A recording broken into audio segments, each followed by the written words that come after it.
you got any story with ZILEAN? Let's see. What's my best ZILEAN story? I'm trying to think of a good ZILEAN story. Honestly, like this isn't really a good one. I'll give you a very, very short one, which is that I remember there was a time this was first brought up. There was this idea of like staleness of champions that just hadn't received changes in a really, really long time. And I remember when we did the very first like official staleness pass at one point, this was years ago, someone was like, wait a second, ZILEAN hasn't received changes in like 5 years.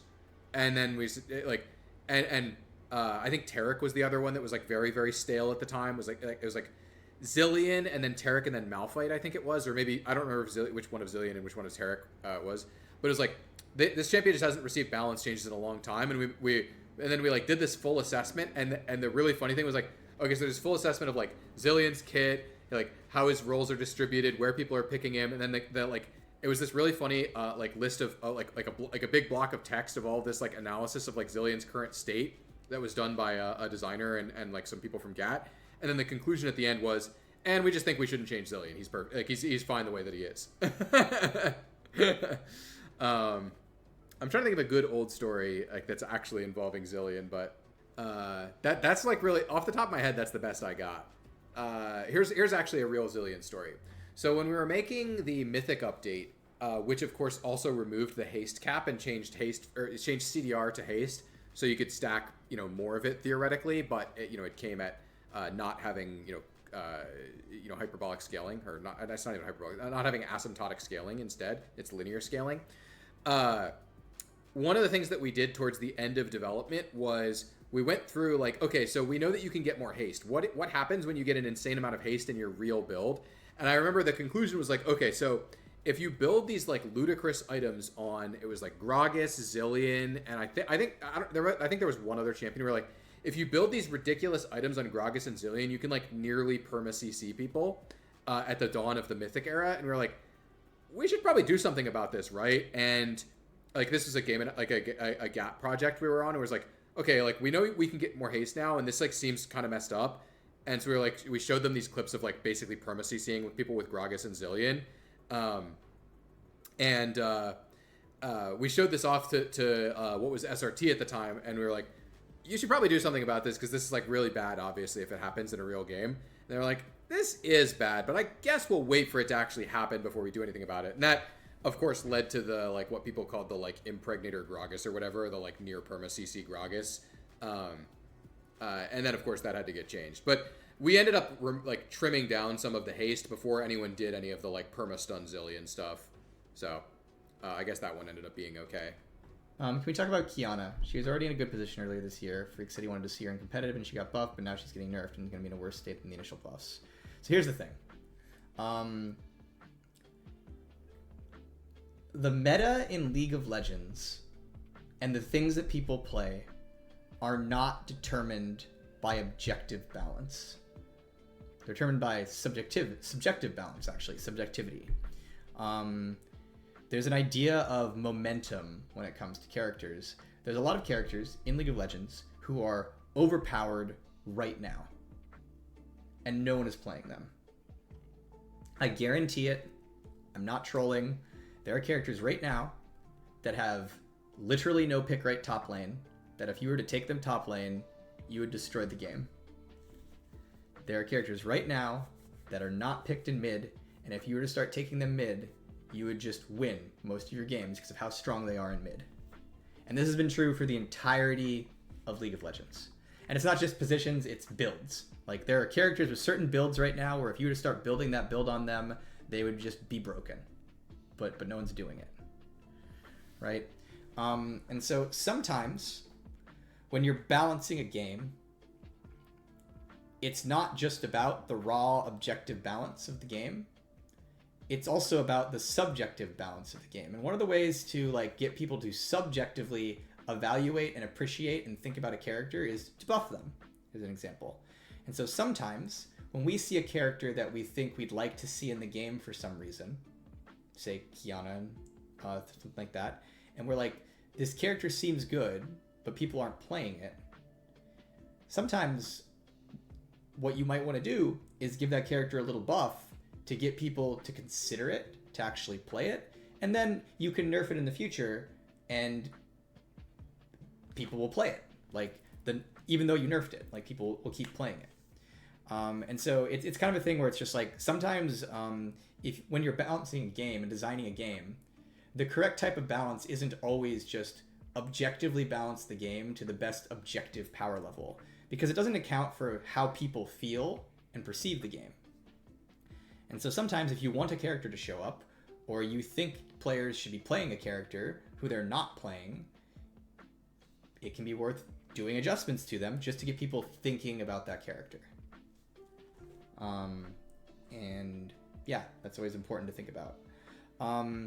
There's a lot of examples of this happening from leagues past. Here's one that I did. When we did the Keystone Mastery update years and years and years ago, this was before Runes. Before Runes, there was the Keystone Masteries, and there was a mastery called Thunderlord's Decree. And Thunderlord's Decree was a new electrocute-like mastery. It actually just literally was electrocute. And we put it in the utility tree. And the intent was that assassins could build Thunderlord's Decree to burst you out. But here's the problem. Here's what happened. Nobody wanted to put points in the utility tree because it wasn't the damage tree. It was the utility tree. I'm an assassin. Why would I put points in utility? Does utility help me kill my lane opponent? Yes, it does. That rune literally did damage. But, like, you know, it doesn't feel that way. It's utility, right? And so people weren't taking Thunderlord's Decree. And I was one of the designers on that project. And I was like, well, I'm pretty sure this rune is good, but no one's taking it. And I'm pretty sure the game would be better off if assassins cared about taking this rune. Like, it's made for them. They should take it. So, despite the fact that I was fairly certain the rune was good, I buffed it.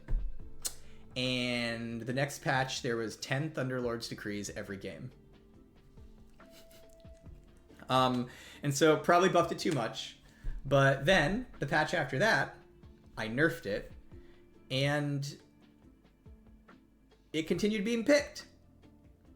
And like that's the thing, right? Is just like, if we hadn't buffed it, might it have caught on eventually? Yeah, for sure. You know, sometimes League players go out and discover things and they percolate throughout the community, right? But, you know, we had this rune that it made sense for players to be picking. We felt that the game would be better if some players were picking Thunderlord's Decree. And so by buffing it and then nerfing it, we created a behavior shift in the community where they were able to recognize, oh, this rune is actually good. It's something I'm going to take. And so that's like one example of this happening. Another example would be 1 year for Worlds, before Worlds. It wasn't before Worlds, actually. I forget what exact patch it was, but we thought Caitlyn was strong. And no pro players were picking her. No one. No, she was like almost 0% pick rate in pro. But we were like, we're pretty sure this character's good. And so we buffed her. We were like, we'd like it if pros picked more Caitlyn. That would add diversity to the AD carry meta. We're pretty sure she's good, but for some reason, no pros are picking her. So we buffed her. We gave her, I think, 5 movement speed and like 3 AD or something. And she immediately went to 100% pick ban. And so then we nerfed her, and she stayed 100% pick ban. And then we nerfed her again, she stayed 100% pick ban. And then we nerfed her again, and she finally like got to a reasonable pick rate.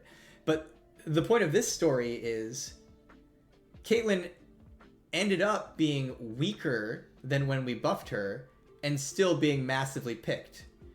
And so it's kind of a thing where it's like, looking back at that whole progress of buffs and nerfs, it's pretty clear that pros should have been picking her before we buffed her, and they just weren't, because they just, you know, didn't think she was good, or didn't have the subjective opinion that she was good, or, you know, there was like, there wasn't like momentum and learning on her, right? And so it was just kind of a thing where it's like, you know, sometimes the characters that are meta aren't the strongest characters.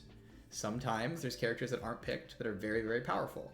And as a designer, one of the tools in your toolbox to adjust the meta and get players thinking about new picks is buffing things that are already strong. To have players reevaluate what they should be picking.